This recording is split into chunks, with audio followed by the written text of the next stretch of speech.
उपस्थित आप सभी भाई बहन को मेरा प्रणाम।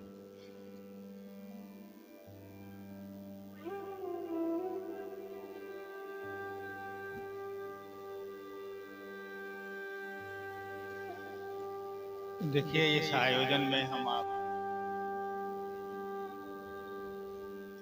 एक ही विषय के अंतर्गत विभिन्न क्षेत्रों से आए हुए गुरु भाई गुरु बहनों के द्वारा उनके विचारों को सुनने और समझने का प्रयास किया। जो मूल रूप में शिव गुरु चर्चा में बातें होती, उन सारे बातों को रखा गया है, सारे विषयों को उजागर किया गया है। देखिए, शिव गुरु हैं, यह बात हमारे आपके बीच में किसी ने कहा नहीं। शास्त्र में लिखा हुआ है, साधु संतों ने कहा, लेकिन आम आवाम के बीच में, जन सामान्य के बीच में यह बात कि शिव गुरु हैं और जगत में रहने वाले तमाम लोग उनको अपना गुरु बना सकते। इस जगत में तो तरह तरह के प्रवृत्ति के लोग हैं, सबका अलग अलग सोच समझ क्रियाकलाप है। हम लोग अलग अलग जात में भी बटे हुए, अलग अलग खान पान में भी बटे हुए हैं, रहन सहन में भी बटे हुए हैं, ऊंच नीच में भी बटे, लेकिन है हम आप इसी जगत में रहने वाले। इसलिए शिव को जगत गुरु कहा गया। पहली बार श्री हरिंद्रानंद साहब के माध्यम से इस बात को उजागर किया गया इस भूखंड में, इस दुनिया में, और लोगों को कहा गया कि आया जाए उस शिव को हम आप अपना गुरु बनाएं, जिस शिव का पूजा हम आप सदियों से करते आ रहे हैं, भोला बाबा के रूप में, महादेव के रूप में और ढरधानी के रूप में। और गुरु की जरूरत हमको आपको है, मानव के जीवन में गुरु की भी जरूरत है। तो क्यों हम आप आज के इस समय में समय बर्बाद करें? समय भी नहीं। उस शिव से तो हमारा आपका थोड़ा बहुत लगाव है, तो उसी को अपना गुरु बना लिया। क्योंकि गुरु बनाना, शिष्य बनना आसान है। अब महादेव को प्रसन्न करना, शिव को प्रसन्न करना कठिन है।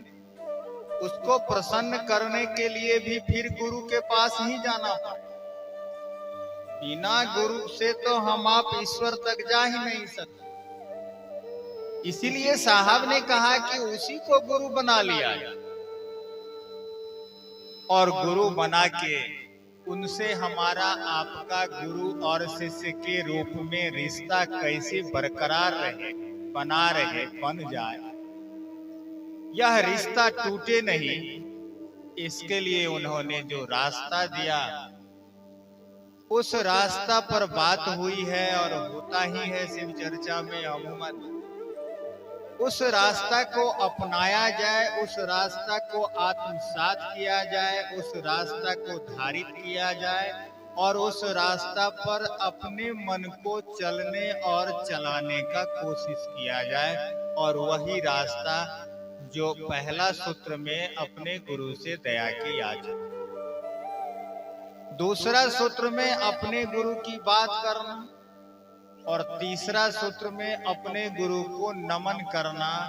ये तीनों काम अगर अनमने ढंग से भी आप शुरुआत में करेंगे, इसको करने का मात्र चेष्टा रखेंगे कि यह गुरु के आदेशित सूत्र है, तरीका है, रास्ता है, यह मार्ग है शिव गुरु तक जाने का, तो धीरे धीरे कालांतर में यह बात हमको आपको स्वतः समझ में आने लगेगा कि इस तीन काम को कैसे करेंगे जो हमारा मन शिवगामी होगा, शिव के दिशा में चलेगा, हमारा आपका मन शिव के याद में रहने लगेगा, या हमारे आपके मन में वह शिव आने लगेंगे।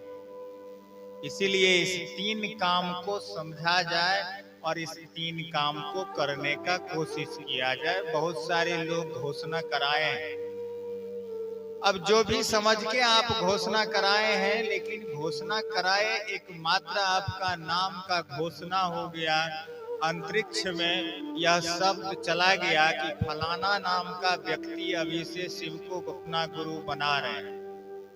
अब गुरु बना तो लिए आप, आपका अभी मन माना शिव को गुरु बना लिया, लेकिन यही विचार जब तक आपका जिंदा नहीं रहेगा तो यह रिश्ता नहीं बनेगा। रिश्ता नहीं बनेगा तो जो रिश्ता का परिणाम होना चाहिए वह परिणाम नहीं मिल पाएगा।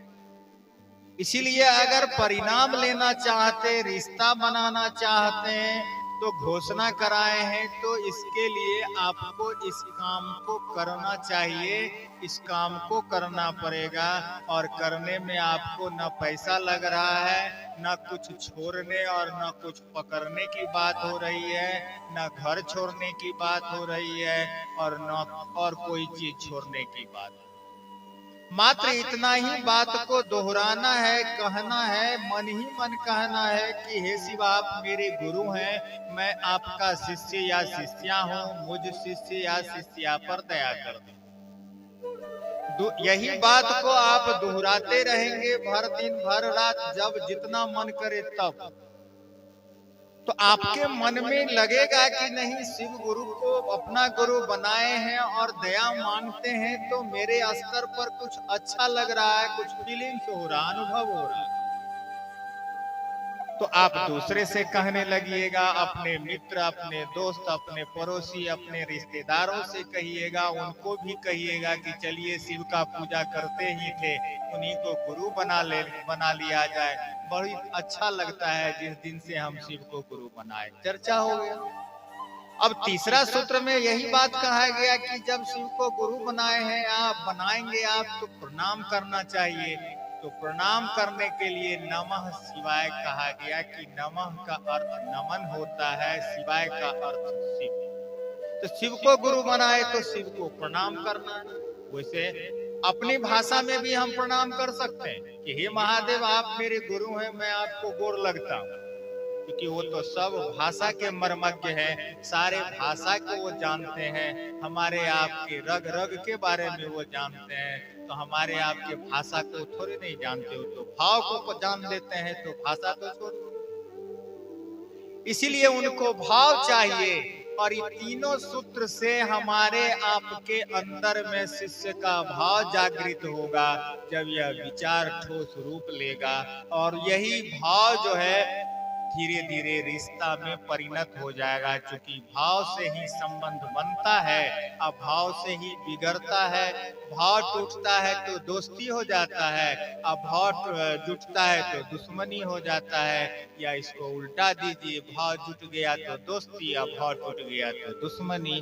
भावे से बाप बेटा का भी रिश्ता चलता है, पति पत्नी का भी रिश्ता चलता है, भावे से देवी देवता से भी परिणाम ले सकते हैं हम आप। इसलिए शास्त्रों में बातें आई कि भावेन लभते देवता, भावेन देव दर्शनम, तस्मात् भावानुलंबन।